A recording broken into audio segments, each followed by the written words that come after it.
There's lots of herbal remedies and herbal preparations that you can do at home if you have a little bit of knowledge and some plants to work with. Some of the more common things that you can make are things with calendula flowers, which grow in the garden, or the mints, plantain, rosemary, chamomile, marigolds, which can be made into a fly spray, sage, very common aloe vera, which we use for wounds, comfrey leaves, marjoram, and the very familiar echinacea. If you're going to take and make some herbal preparations, you're going to need a few things. One is you're going to need either a glass pot or a glass tea kettle that you can put on the stove and not have it crack. You're going to need a measuring cup so you have some idea of what ratio you're making. It's a good idea to have a strainer or a cheesecloth that you can use to let the herbs go through, let the liquid go through. Everclear, which is a high % alcohol, is used for extraction, but water is used for many of the herbs if you don't need to keep them a long time. You need some extra jars around the house so that you can store things, preferably an amber glass bottle because the light doesn't ruin the herbs. And if you're going to be making tinctures or oils at all, amber or blue, cobalt blue glass dropper bottles are very helpful to have so that you can get the material out. If you're making just liquid and water extracts for use that you're going to use them right away, a lot of times just having a spray bottle, a little 4-ounce spray bottle that you can put things in, is helpful.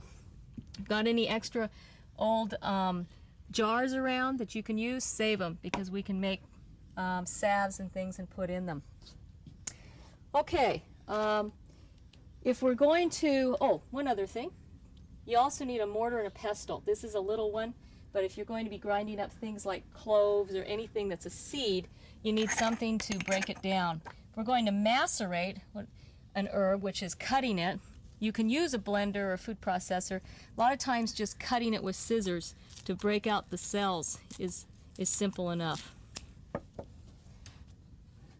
All right, let's see what we can make. Here we've got calendula flowers that have been set in oil, an olive oil base, and we use olive oil because it doesn't spoil. If you're concerned about spoiling, you can always add a little jojoba oil or a little vitamin E oil to your oil base.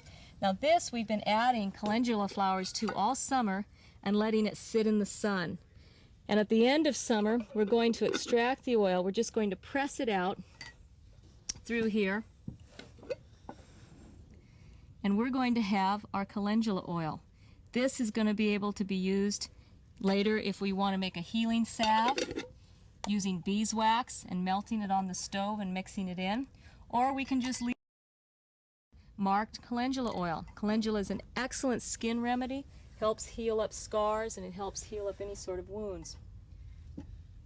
Here we've got dried calendula flowers, which can also be used and given to your horse. It helps boost the immune system a bit. It's rather tasty. They like to eat it. Here we've got a plantain tincture made. This is what we were cutting up earlier with the plantain where we were macerating it.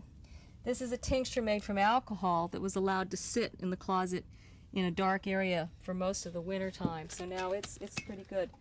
Herbal tinctures have a longer shelf life than dried herbs. Most dried herbs or dried roots will have a shelf life of a year, maybe 2 years. Herbal tinctures will have a shelf life of maybe 2 to 3 years. If you don't have Everclear alcohol at home, you can use less alcohol like rum or vodka. Brandy usually doesn't have enough.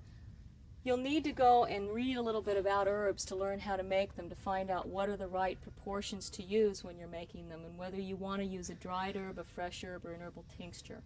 If you're unsure about what's safe to give your horse, check with your veterinarian first, and if he or she doesn't know anything about herbs, there are many good herb books out there. Many community colleges offer good herb courses. You can become a certified herbalist in many areas of the country. And our agricultural extension services, usually located through the land-grant universities, offer expertise in many of the plants that you'll be dealing with. So the best recommendation is to know your herbs, know how to prepare them, know your horse, and know what your horse can eat.